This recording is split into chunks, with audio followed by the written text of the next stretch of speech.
Have you ever noticed, no matter how hard you try, it always feels like something is missing in life? Well, in this podcast I will show you what is really happening outside to keep you in. Welcome to Better Than Roswell.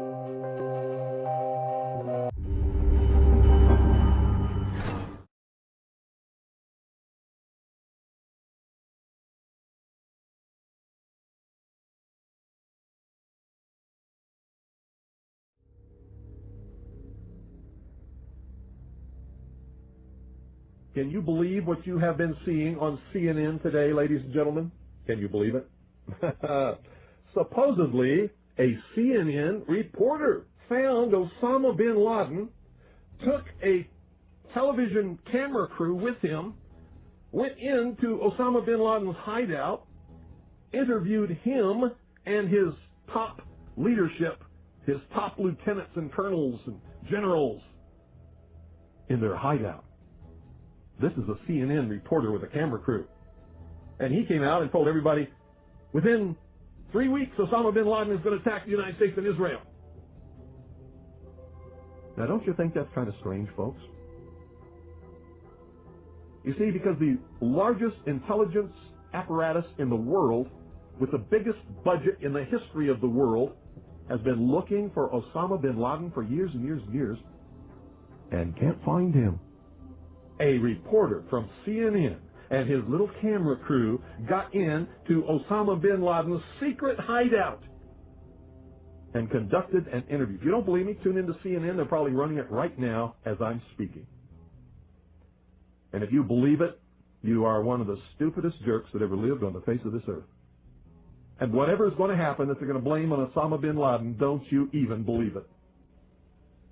When in hell are all you people going to wake up?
An examination of the building's steel beams and columns could have shown whether explosives had been used to slice them, but virtually all of the steel was removed before it could be properly investigated, then put on ships to Asia to be melted down. It's important for us to not reveal how we collect information. That's what the enemy wants. And you have no evidence that the government's behind 9/11, and I frankly think it's an awful thing to allege, considering it's not true, and you haven't proved that it is. It's totally implausible. Like, we would report that if that were true. Because these guys own our government. They print our money, and they own not only the government, but they own you. You are their property. So, in other words, these guys print the money, they run the country, and they own you, and they own everything around it. And so they make the laws, and that's why they can decide who can kill who, and who can get away with who, and who can get away with whatever, because they make the laws and they decide, all right?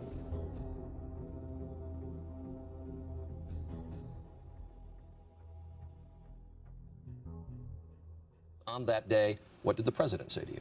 The president, in a very intimidating way, left us, me and my staff, with the clear indication that he wanted us to come back with the word that there was an Iraqi hand behind 9/11, because they had been planning to do something about Iraq from before the time they came into office. Did he ask about any other nations other than Iraq? No, not at all. It was Iraq, Saddam, find out, get back to me. And were his questions more about Iraq than about al-Qaeda? Absolutely, absolutely. He didn't ask me about al-Qaeda. And we said, but Iraq had nothing to do with this. And that didn't seem to make much difference.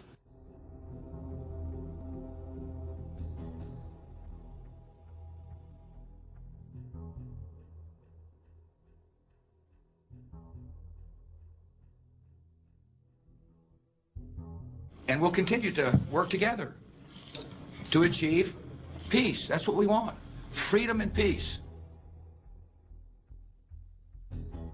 Look at the Council on Foreign Relations.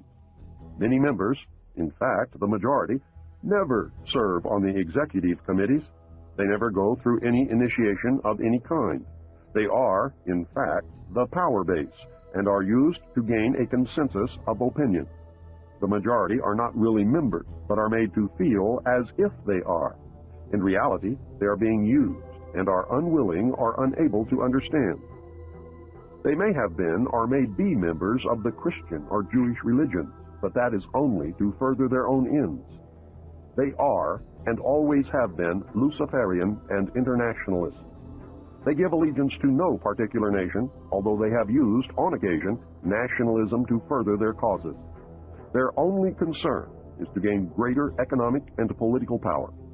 The ultimate objective of the leaders of both groups is identical. They are determined to win for themselves undisputed control of the wealth, natural resources, and manpower of the entire planet. They intend to turn the world into their conception of a Luciferian totalitarian socialist state. In the process, they will eliminate all Christians, Jews, and atheists. You have just learned one, but only one, of the great mystery. The people who are running this country from behind the scenes do not care a thing about Americans or bloodshed anywhere. I think we're going to awaken one day to find out that we've all been too relaxed and entertained and watching television and being entertained with all the cares of life, never realizing what is going on in this country. In the secret, ladies and gentlemen, they are at least, very bare minimum, 50 to 100 years ahead, beyond what you can even imagine.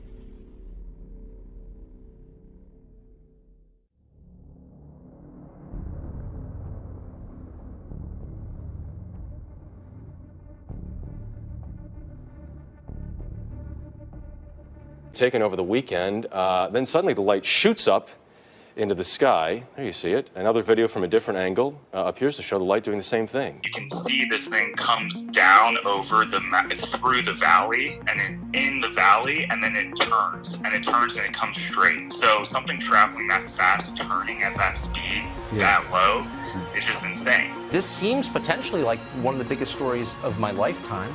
And I don't care if it's about UFOs or whatever you call it. Something that we don't understand is getting very close to our military aircraft, and the government isn't responding adequately. And I hope you keep sounding the alarm on this. There's a whole fleet of them. Look on the ASA. My God. It's rotating. I think it will take congressional hearings to get to the bottom of all this. This is the next big thing that they want the public to be afraid of. Well, they fired this electromagnetic weapon. They collided. 2 went down near Roswell, and 1 wasn't found until 1951 up in the northern New Mexico desert. A conservative Republican president named a 5-star general, Eisenhower, said on his last speech to the nation as he left office, "Beware the military-industrial complex." We must guard against the acquisition of unwarranted influence, whether sought or unsought, by the military-industrial complex. He wasn't talking about his brethren in the military rank and file. No, he said a technological elite in control of it. We must also be alert to the equal and opposite danger that public policy could itself become the captive of a scientific, technological elite. People don't realize that Eisenhower, on his watch, lost control of the technology transfer issue around ET spacecraft. They circled the wagons and cut him out. So that's where I get into the Majority Intelligence Committee, MAJIC. It's pronounced MAGIC, ironically, or not ironically. And that is a blend of both corporate and government programs. And I've met with a number of them who are involved at that level. And they all have this agenda to want to control the world through one calamity after another. And the big one they've been planning is to host sort of an alien threat from outer space.